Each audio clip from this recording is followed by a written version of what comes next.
Hello and welcome to our next lesson for the graph of the sine function, where today we are looking at transformations of the sine function.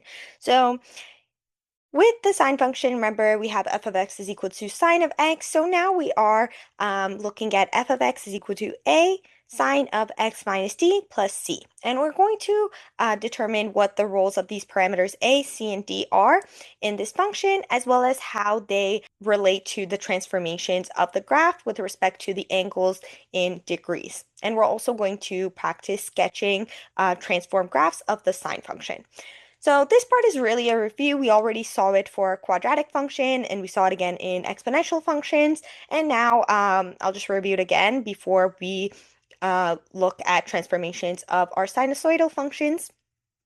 So remember in geometry, we have four different transformations. We have translations, which is moving horizontally up or down, or sorry, vertically up or down, or horizontally left and right. And it is sliding your function. So you're not changing the shape, you're just moving up and down or right and left. A reflection is when you flip the function, so across a line, which we typically reflect across the x-axis or the y-axis. And rotation, again, we do have rotation in geometry. We also saw rotation in terms of the sine function as an odd function, where if we rotate the sine function, then it does end up as being equal, but we won't actually be doing any rotations when it comes to transformations of the sine function. And finally, we have dilations, which is resizing, and that is our vertical stretch and compression. And later on, we will also actually see horizontal stretch and reflection, which is another parameter that we won't really get into today, but we will see in our later lessons, and that will be all the transformations of our sine function. And if you want some more examples of these, please go to lesson 16, which is linked here for you, and there will be more explanation there. So we are starting with vertical translations of the sine function. So we are going to look at how the graph will change, as well as how the properties that we've seen so far will change. And these graphs are a little bit approximation, so not exact values, but it does help just with a general visualization. So consider first our regular sine function, and of course we know that the midline, or the equation of the axis, is y is equal to 0. It has an amplitude of 1, and the period is 2 pi, or 360 degrees. So remember earlier I mentioned that we are working with degrees, so 2 pi does correspond to our radian measurement, so it is good for you to see it as well, but for the sake of your practice problems, or even in this lesson, I will show you both the degrees and the radians, but just if you were curious to see the radians, or just as an extra lesson for you to get introduced to it, it is good to see as well. Now, if we move our sine function, if we slide it up or down, again, we're not really changing the shape of the function. So we would expect, and we do see, that the amplitude and the period do stay the same. So the amplitude stays as 1, and the period is 360 degrees in all of these examples. But when we do move our function upward, then we are actually changing the equation of the axis. Because our equation of the axis was at y is equal to 0, when you shift by c units upward, then really you're shifting also that equation of the axis up by c units. So then your equation of the axis will become y is equal to c. Similarly, when you shift downwards or translate downwards, and in this case, it is still plus c, but c is now a negative value. So then our midline becomes y is equal to c. And how we write translations upward and downward is sine of x plus c. Now, considering there's no bracket here, sine of x is its own term. So you evaluate sine of x first, and then you just add c to it. If it's 2 or 3, or if you're adding 500, then you will evaluate again sine of x first, and then add that c value, which could be greater than 0 or less than 0. Now, when we move translate up or down, what happens to the domain? And really, nothing.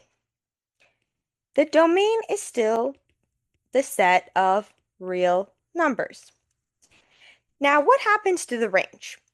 The range actually does change because in sine of x, the range is actually y is in the set of real numbers, but y is between -1 and 1 inclusive.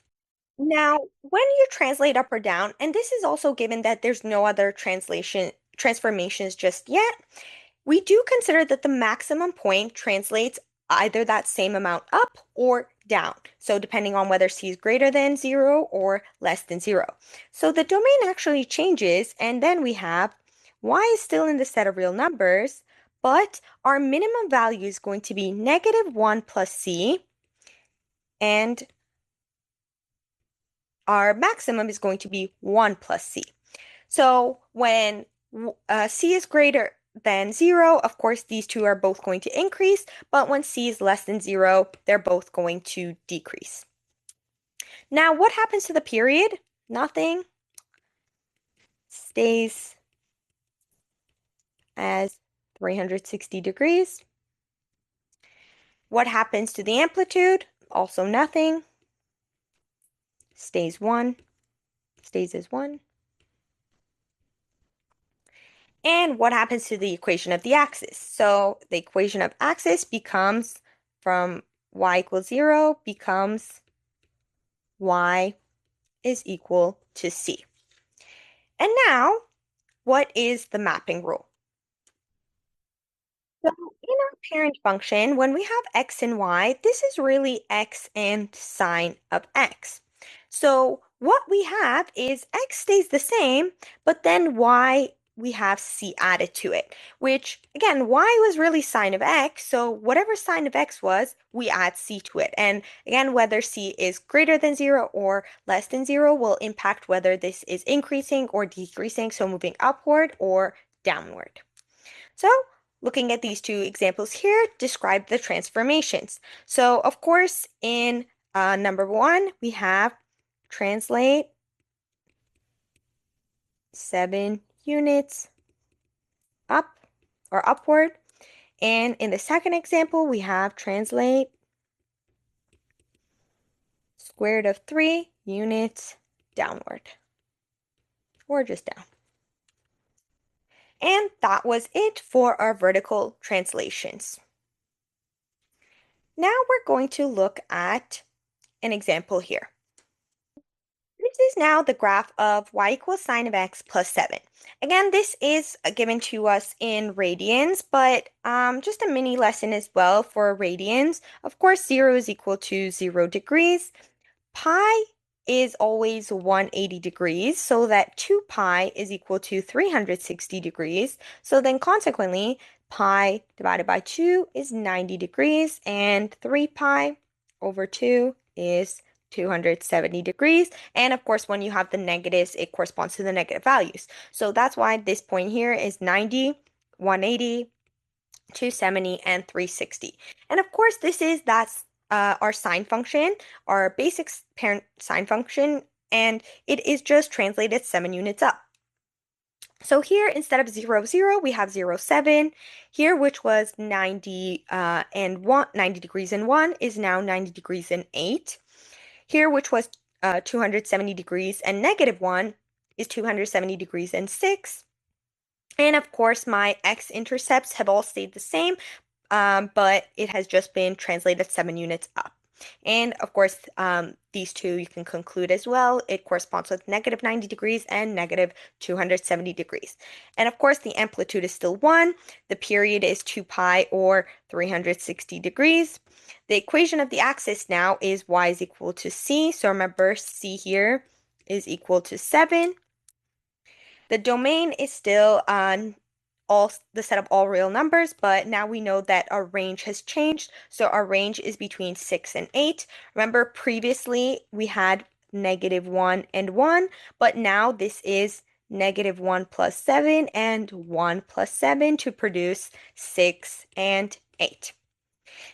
Now in this one, we have y is equal to sine of x minus 3. So now we have translated 3 units downward. So again, same thing with the radians. We have 90 degrees, 180, 270 degrees, and 360 degrees. And we can see that we have moved 3 units down. So my x-intercept and x and y-intercept, which was 0, 0, is now 0, -3. All the other x-intercepts are the same x value, but now their y value is -3 because they're moved 3 units down. My amplitude is still 1, and my period is still 2 pi or 360 degrees. The equation of the axis again has gone from y is equal to 0, 3 units down, to y is equal to -3. The domain is still the set of real numbers, so all x values, but the range now from -1, 1, now we have -1, -3, and 1, -3 to produce -4 and -2. And again, you can make connections between each of the key points and how they have been translated 3 units down. Now, our next transformation is horizontal translations.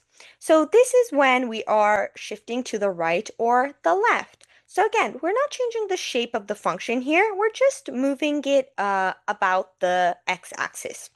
So consider first our parent function, y is equal to sine of x, where we have an amplitude of 1, and here now I have the degrees for you. The period is 360 degrees, and the equation of the axis is y is equal to 0.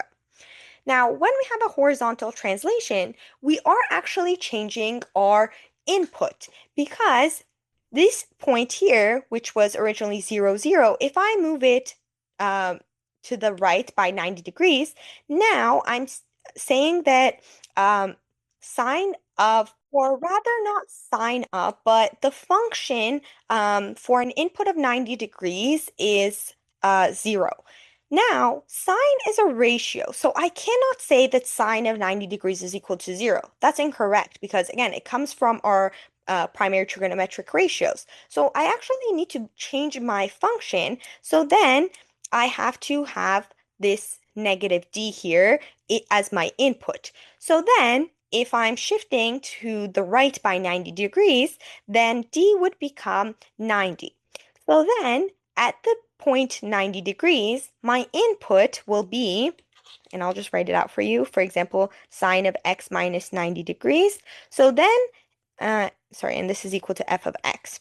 So then f of 90 degrees will be sine of 90 minus 90 degrees. And this is the same as now sine of 0. And I can say that sine of 0 is equal to 0, but again, I can't just change the values of the ratio. So I can't just conclude that sine of 90 degrees is equal to 0. So then this is where horizontal translation affects our function. So then we have that -d depending on the shift right, how much we are shifting to the right or the left. So we do have -d, and when d is greater than 0, we are shifting to the right, and when d is less than 0, we are shifting to the left. So of course, when d is less than 0, this will actually become x plus the value. So it would be, for example, x plus 90, but then you have to remember that it is a negative. So then it's really x minus -90 degrees. And because then d is -90 degrees, it is a shift to the left. And so again, with both of these, the amplitude stays the same, the equation of the axis is the same here, and the period is the same. So one difference here between the horizontal translation and vertical translation is that the equation of the axis does not change. Because we're not moving up or down, we're just moving left or right. Really, we're only changing where the cycle starts from. And we're not even changing the period of the cycle. It's still 360 degrees, but perhaps instead of saying that our cycle is, in this case, for example, 0 to 360 degrees, we might, in this case, interpret it as 90 to 450 degrees if we want to keep that same shape of the sine function. Now, here, same questions. What happens to the domain? Nothing. We still have x is in the set of real numbers. What happens to the range? Here as well, nothing. We still have y is in the set of real numbers, and y is still between -1 and 1 inclusive. What happens to the period? Again, nothing. It stays as 360 degrees. What happens to the amplitude? Nothing. Stays 1. What happens to the equation of the axis? Nothing. And stays as y is equal to 0. However, our mapping rule does change. Remember here we have x and sine of x. And in this case, it's actually going to be x plus d and the same y. And really what we are saying is to have the same y value, what input do I need? So consider when we shift 90 degrees to the right, then for example, point 0, 0, which has shifted 90 degrees to the right, then to have that same y output, we need to be adding 90 degrees there. So now let's describe the transformations here. So of course this one is translated 90 degrees to the right. This is translated 30 degrees to the left. For the graph of sine of x minus 90 degrees, this is a 90-degree shift to the right, which means that our original cycle, which was from 0 to 360 degrees, has shifted by 90 degrees. So our point 0, 0 is now 90, 0. Our point 91 is now 180 degrees, and then 1, which is also our maximum. Our minimum, which was 270 degrees and -1, has shifted 90 degrees to the right and is now 360 degrees. And the same for these points as well. And so, again, the amplitude is the same. The period is still 360 degrees. The equation of the axis is y is equal to 0. And the domain and range have not changed. And all we've done is shift to the right by 90 degrees. Now, in this one, we have x plus 30 degrees. Remember that this is x minus d. So then d, in fact, here is -30 degrees, which means we have a shift to the left by 30 degrees. So again, our point 0, 0 is now -30 degrees and 0. So to have that same y output, we just add d, which means from 0, we are now at -30. Our point 90 degrees in 1, which was our maximum. So if we do 90 degrees plus d, remember d is negative, we have 60 degrees and 1 as required, and the same for the other points. Again, amplitude, period, equation of the axis, domain, and range are all the same. We just have a shift to the left by 30 degrees. Next, we are looking at reflections. So remember that with the sine function, when we are reflecting, we can reflect horizontally or vertically. So when we have a horizontal reflection, we are replacing x with -x, which means that instead of sine of x, we have sine of -x. But remember that sine of -x is equal to negative sine of x, which is also the vertical reflection, as we see here, which is from going from y equals sine of x to y equals negative sine of x. So really, a horizontal and a vertical reflection are both going to be the same, and it is just flipping your output values. So all your maximums are now minimums, all your minimums are now maximums. And our last transformation that we are looking at, oh, actually, before we get to the last one, I forgot to mention for the reflections again, because you're just reflecting, the amplitude, period, equation of the axis, domain, and range will stay the same. And again, it's just your maximums, or all your values are now their negative output. So for the same input, you just have the negative output. And the final transformation that we are looking at is vertical stretch and compression. So now we have the parameter a, where we are multiplying a by sine of x. And so as we just saw with reflections, when we have a negative in the coefficient, then we are performing a reflection. So we actually only look at the absolute value of a when we are considering vertical stretch and compression. So when the absolute value of a is greater than 1, we are stretching vertically, so we are lengthening our graph in the vertical direction. Whereas when the absolute value of a is between 0 and 1, then we are vertically compressing and we are shortening our graph vertically. So considering our parent function of sine of x, so correction, that's our sine of x parent function. So when the absolute value of a is greater than 1, so for example, when we have 2 sine of x, then we are multiplying by a factor of 2, which means that all our maximum and minimum values are being multiplied by uh, some minor adjustments to the graphs, but I'll have that updated for you on your document. So as I was mentioning here, for a vertical stretch, we have the maximum and minimum values are all multiplied by a, as well as all the other values. But again, when we are graphing it, we really only want those key points. So our maximum and minimum, and of course our x-intercepts don't change. And if our maximum is changing, then of course we have that our amplitude is also changing. So again, in the case of y equals 2 times sine of x, the amplitude here is 2.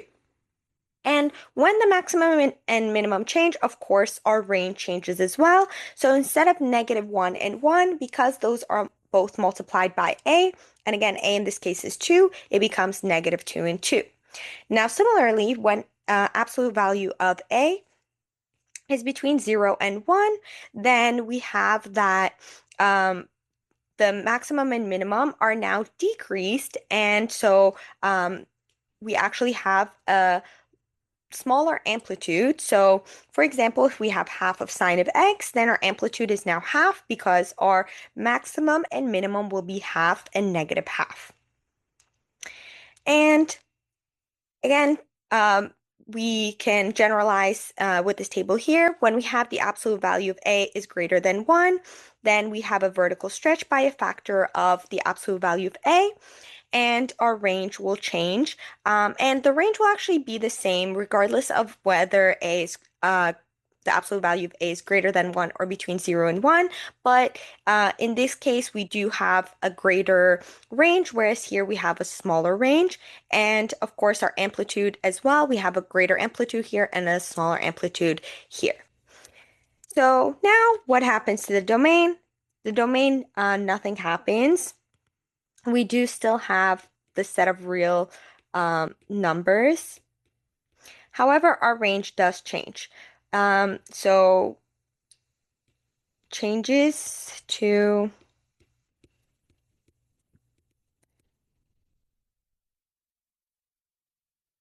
the negative of absolute value of a and then the absolute value of a. And again, keep in mind we have to use absolute value because if we have negative 5 as our coefficient, then the negative actually is telling us we have a reflection and it doesn't have to do with the vertical stretch or compression.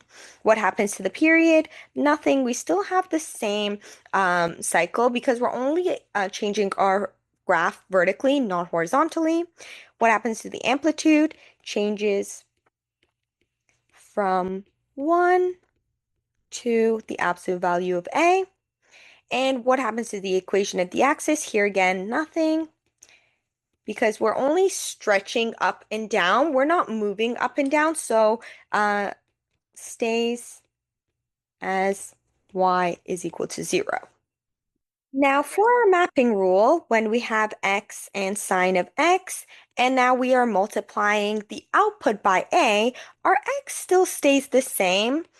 However, our output is now, instead of y, it's a times y, because we're multiplying by a scale factor of a, or and actually we do keep it as a, because even if a is negative and we have that vertical reflection, we still do want to account for the negative reflection, or the reflection there as well, which means that our outputs are now their negative values. So here, describe the transformations applied. So this is a vertical stretch by a factor of 3. And here we have a vertical compression by a factor of 0.5, or half.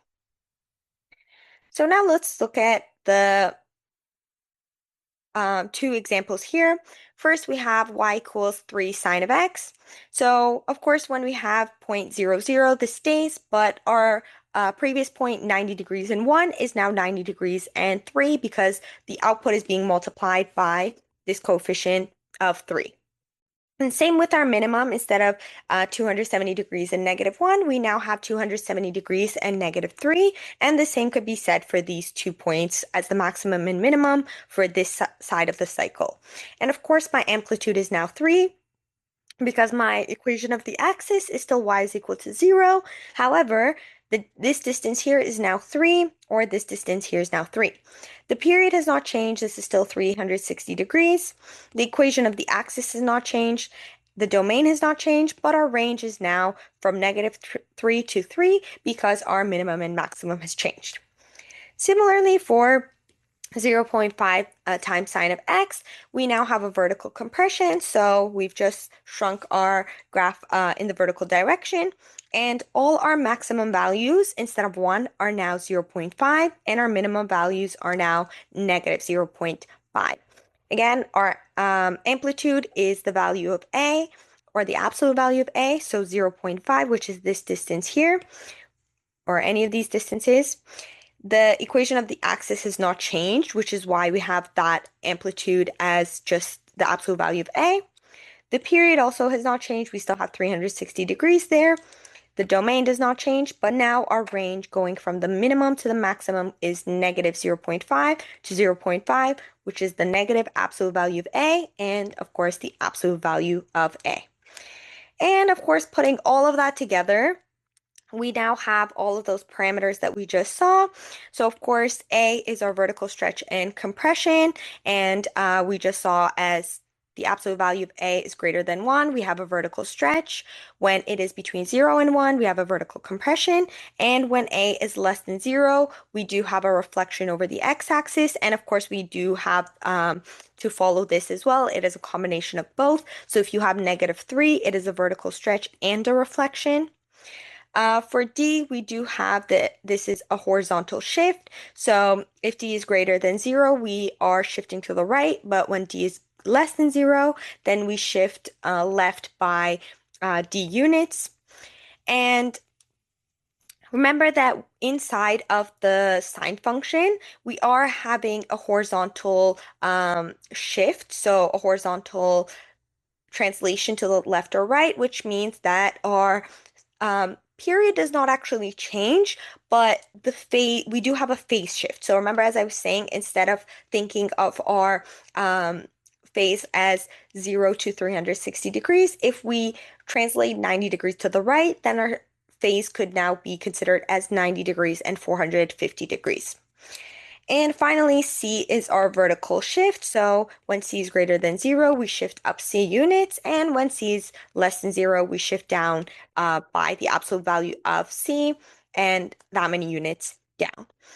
And that was it for all the transformations of the sine function. So I have attached a simulation for you to practice all of these transformations together to see how they work all together in combination, because here I just showed you each of them individually. And make sure you get lots of practice with this because it is a little bit different from our quadratic and exponential functions. And as always, don't hesitate to reach out if you have any questions, and I'll see you all in our next class.